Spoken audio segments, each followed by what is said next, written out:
नमस्कार, मैं हूं प्रियंका संभव। आप मनी 9 पर देख रहे हैं जागते रहो।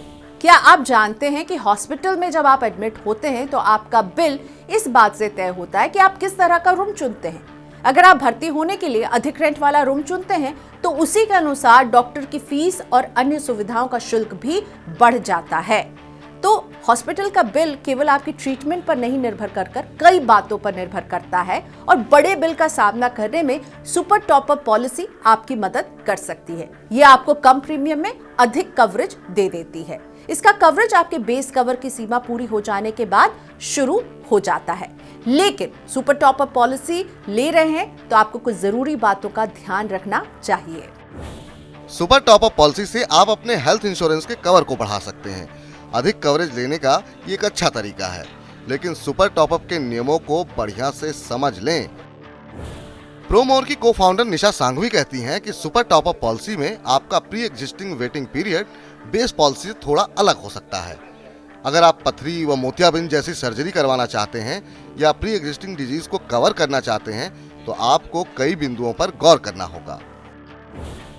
सुपर टॉपअप पॉलिसी के तहत अधिकांश बीमा कंपनियां 91 दिन से लेकर 80 वर्ष की आयु तक के लोगों को पॉलिसी देती हैं।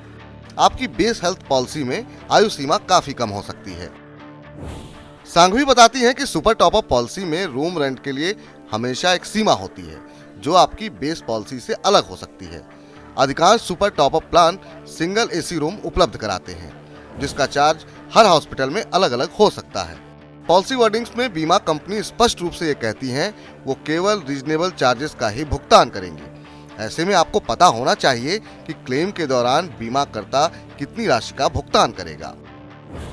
अगर सुपर टॉपअप पॉलिसी एक अलग इंश्योरेंस कंपनी से है तो कैशलेस सुविधाएं ऑफर करने वाला हॉस्पिटल नेटवर्क आपके बेस प्लान से अलग हो सकता है। इसलिए पॉलिसी लेते समय आपको हॉस्पिटल्स की लिस्ट जरूर चेक कर लेनी चाहिए। सांघवी के अनुसार ग्राहकों को बेस प्लान और सुपर टॉपअप एक ही समय पर खरीदना चाहिए। इससे ग्राहकों को आवेदन के प्रोसेस और क्लेम के समय दिक्कतों का सामना नहीं करना पड़ेगा। सुपर टॉपअप प्लान में डिडक्टिबल यानी कि बेस कवर की गणना सालाना आधार पर होती है।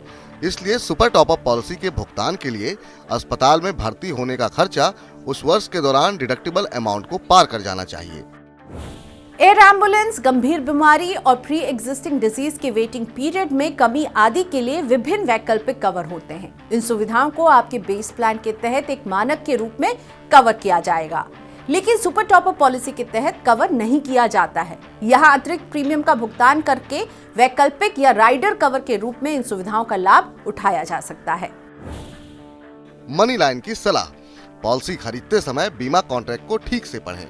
बेस और सुपर टॉपअप प्लान एक साथ खरीदें। दोनों प्लान्स के नेटवर्क हॉस्पिटल्स की लिस्ट जरूर चेक कर लें। वेटिंग पीरियड पर अवश्य गौर करें। अब चलते चलते मनी ज्ञान में जानिए कि टॉपअप और सुपर टॉपअप में क्या फर्क होता है।